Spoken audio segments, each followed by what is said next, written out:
Microphone number 12, we have from Ohio Conference, Julian Filipov, NAD.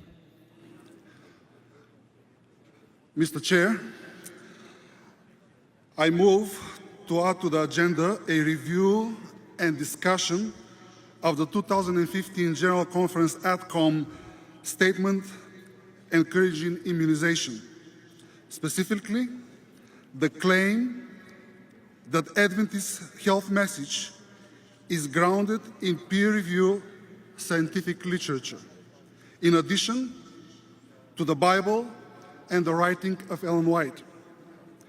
This assertion merits careful examination as it appears in conflict with the fundamental beliefs.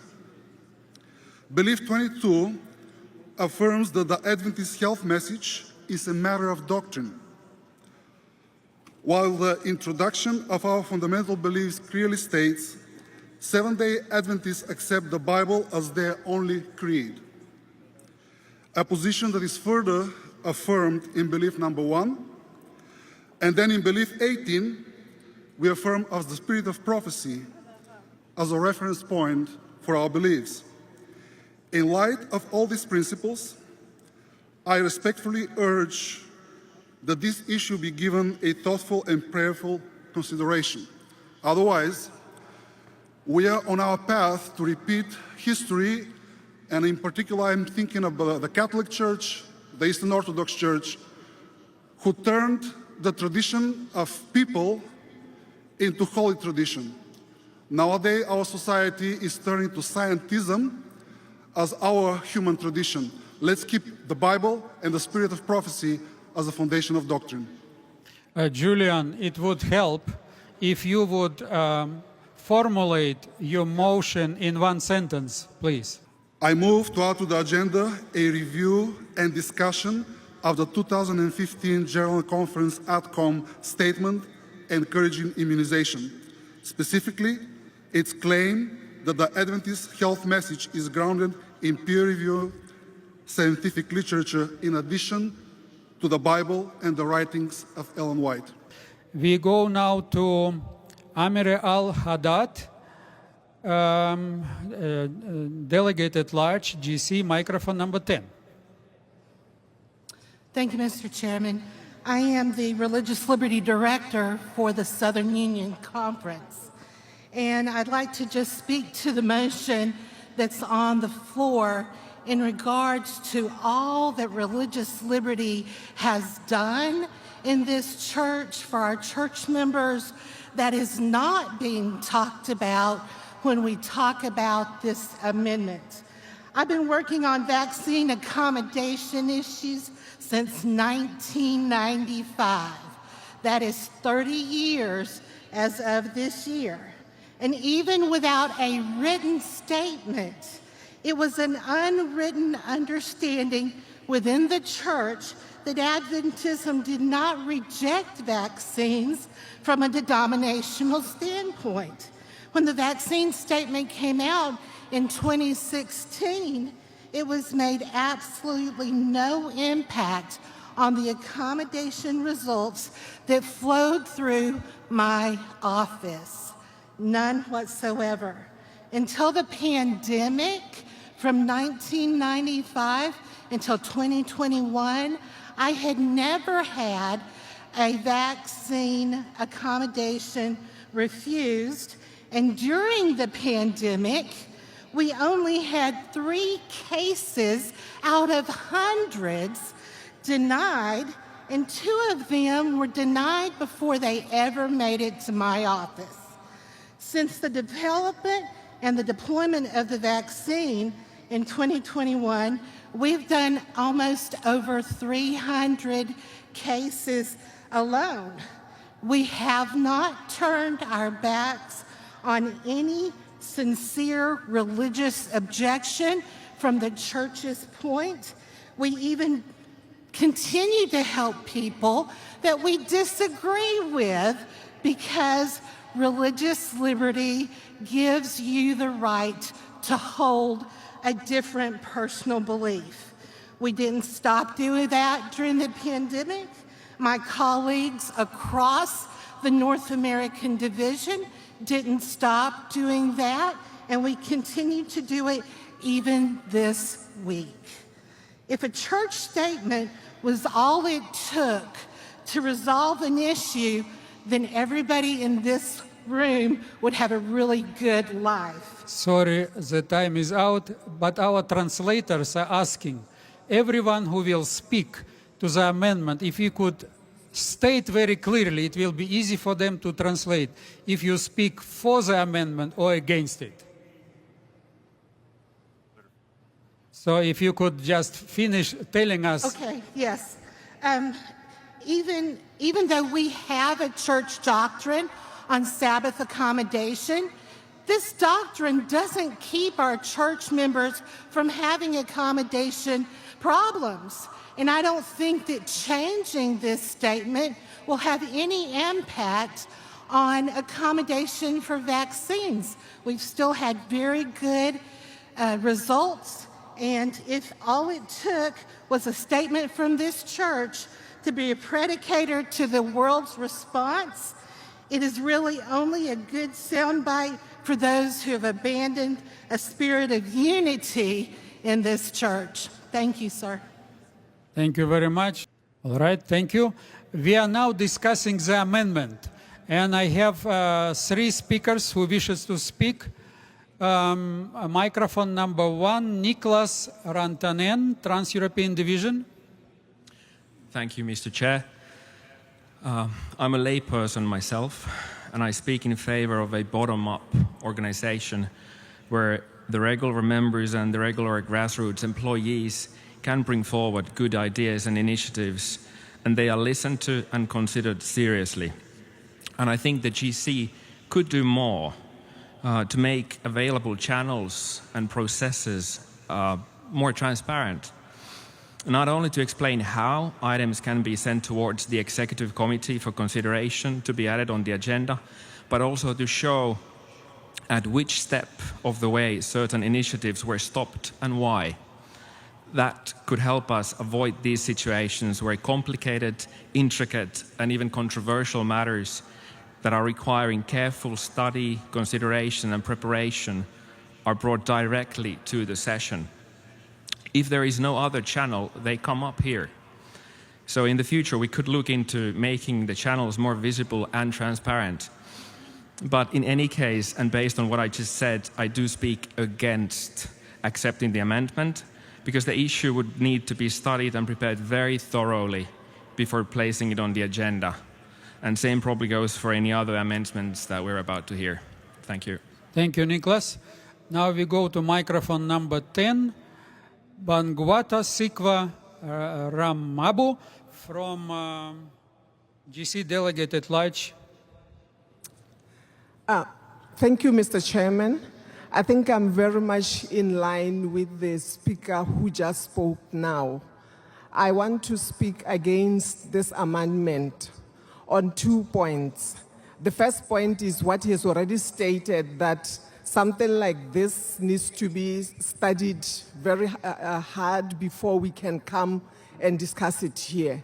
The second point is that according to our policies, the Executive Committee and the ADCOM, they have the authority to make decisions for the church in between sessions.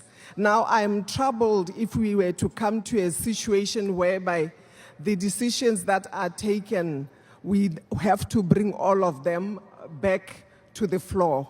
I see us opening a dangerous door there, because at any point we may find ourselves needing to come to the General Conference to revise the decisions that were taken by those that we had said can take decisions for us in between the sessions.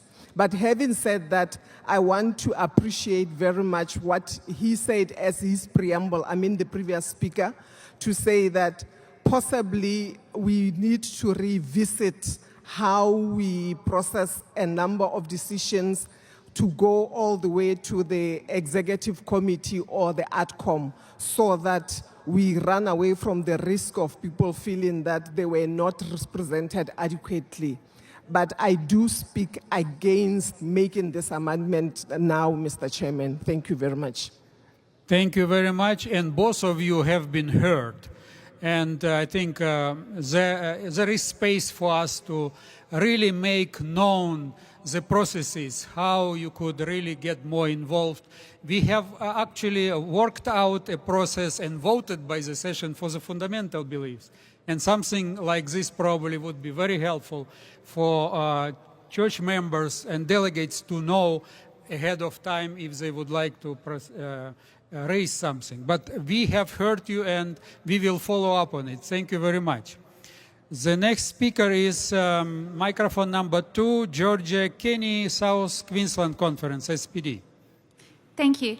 I just wanted to clarify my prior statement. Forgive me for my lack of understanding of the protocols. I was intending to make an amendment to the issue on the floor about the vaccine statement and amend it that we not just include that one statement, although I think it is relevant, but give a broader view to the statements in general that were not voted at a general conference in session, in order that the delegates may give the voice to things that are stated under the beliefs of the Seventh-day Adventist Church. Thank you.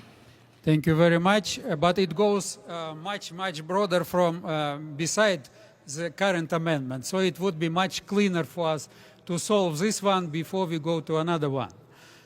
Don't you think so? All right.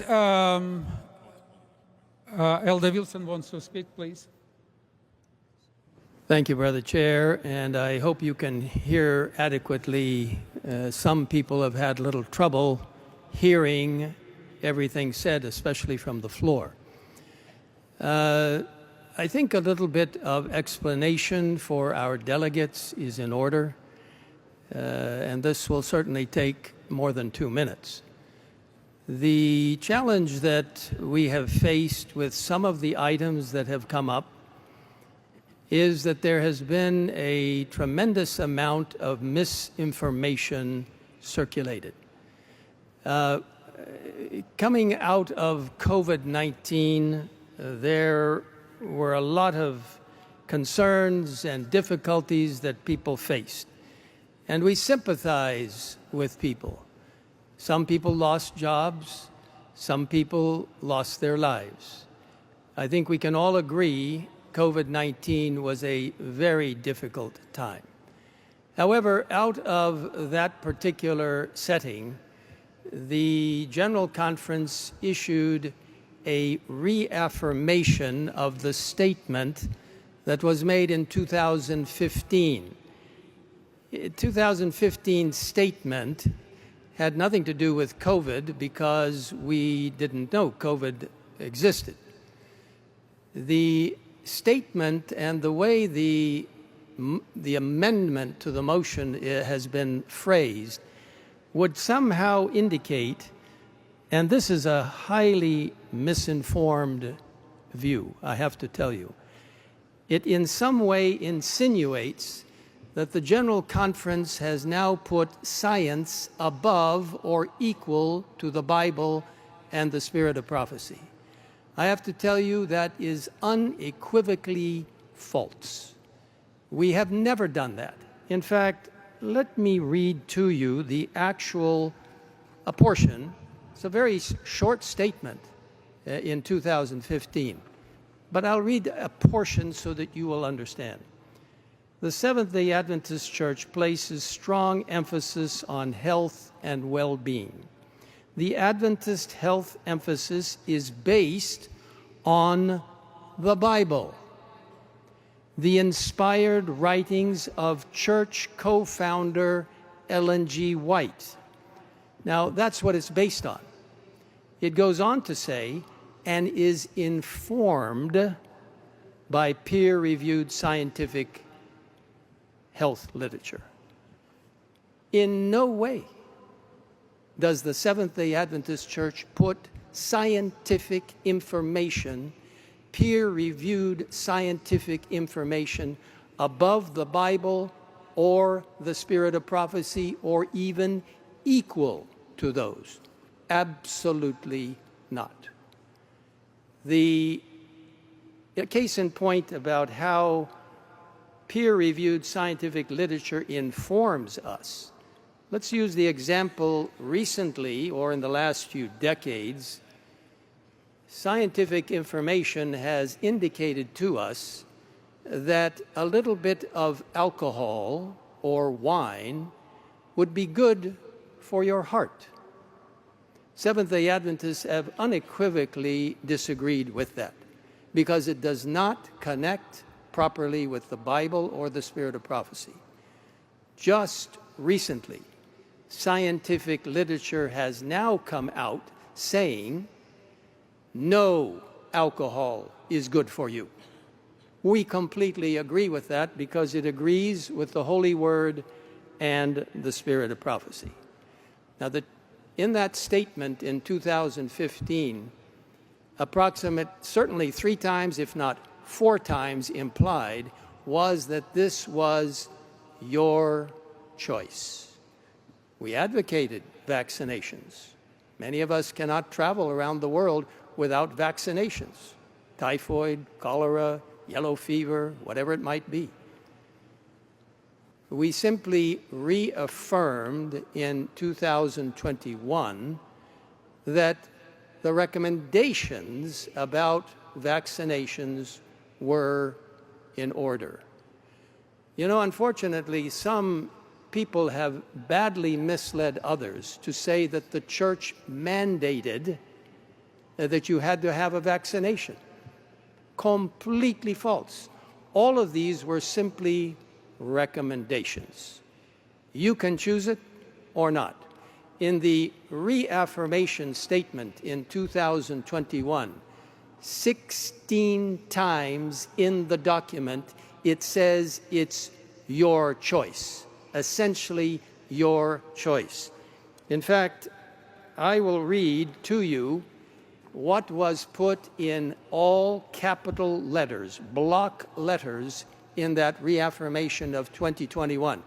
Unfortunately, many people who have twisted the wording, twisted the intent of the General Conference, never mentioned this. I don't know why. I'll read it to you.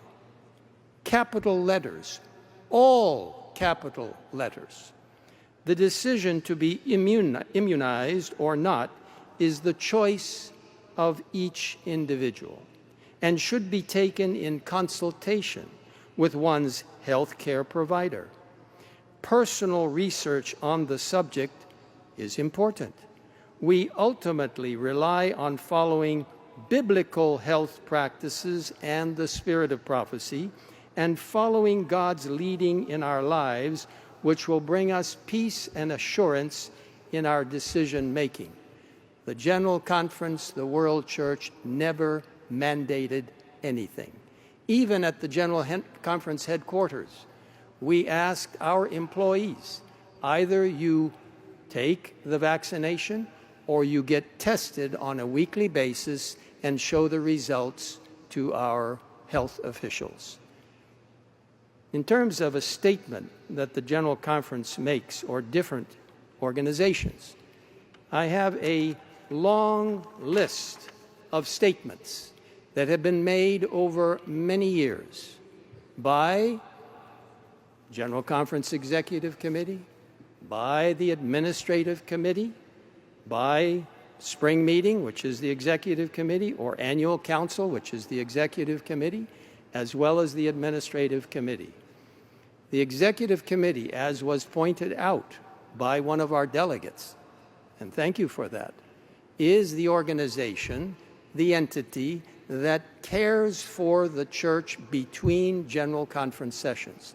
The Executive Committee is the one that authorizes the Administrative Committee to do its work. Some people have said Administrative Committee has no right to make any statements. And yet, many statements have been made on a variety of subjects, not as mandates necessarily, not as the rule, but simply as an indication of our reaction to particular statements, particular topics. So the information that has been shared by some people has been erroneous. It has not been accurate. We attempted to try to answer some of those questions back in 2021, 2022. In fact, question and answers were provided, etc., for people. Unfortunately, people like to twist and misuse anything you say. In fact, it might even happen with what I'm saying now. So we stopped trying to explain. We instead focused on the mission of the church, on evangelism, on gaining everyone towards a particular goal that would enhance our magnificent message and not engage in debate with those, and I have to tell you, in my opinion, it is a very small minority of the church. In fact, for some of you here today, what is being presented may be news to you because you haven't even thought about it. My brothers and sisters, I would urge us not to be involved in conspiracy approaches, even to the point, it's almost unbelievable, that somehow the General Conference and the World Church is receiving instructions and is under the thumb or the direction of the United Nations. That, to me, is complete fallacy. We have no instructions from the United Nations. We have no directives. We have nothing. We are not in contact with the United Nations, except we have a representative that works with other non-government organizations to help in humanitarian areas, to help in health challenges, to help in religious liberty aspects. So my brothers and sisters, I think the record needed to be shared and set straight. We sympathize with those who have concerns, and you have the right to your opinion. But it is a very small minority of people within the 23+ million church members who have continued to agitate about erroneous and misleading information. So, Brother Chair, I really hope we can move ahead to not engage ourselves with these kinds of peripheral items which have already been taken place. And I want to thank you for providing me with the time to explain. Thank you very much. We go now to microphone number 10, Anthony Bosman. Thank you. And I want to thank Elder Wilson for those clarifying remarks. I just want to speak to the content of this amendment by reading the opening paragraph of the chapter Science and the Bible in the book Education. Ellen White writes under inspiration, "Since the book of nature and the book of Revelation bear the impress of the same master mind, they cannot but speak in harmony. Science is ever discovering new wonders, but she brings from her research nothing that, rightly understood, conflicts with divine revelation. The book of nature and the written word shed light upon each other. They make us acquainted with God by teaching us something of the laws through which he works." I speak against the motion. It's appropriate that as we hold up Scripture as the supreme standard of truth, we also acknowledge how God has revealed truth through the sciences as much as it speaks in harmony with what he has revealed in Scripture. I speak against the motion, and I would like to call the question. Now we are not voting on the main motion. We are voting on the amendment. If you would like the item of vaccination to be included in the agenda, you vote yes. If you would like to return to the main agenda without adding the vaccination issue, you vote no. Is that clear? Okay, let us proceed and vote on the amendment. All right, Mr. Chairman, we are now opening up the ballot for the amendment. As the chair said, if you are in favor of adding this item to the agenda, vote yes. If you would like to retain the agenda as it was proposed and not add this, you vote no. And it is just taking it a second here. So please keep in mind, if you would like to add a new item on vaccination, you vote yes. If you would like to not to include and go to the main agenda, you vote no.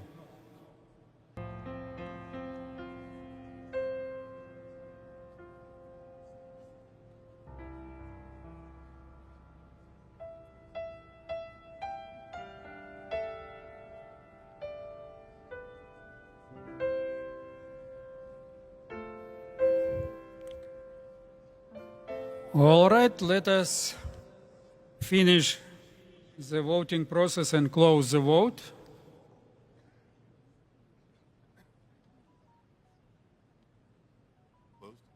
All right, it is closed, and now we will see the results.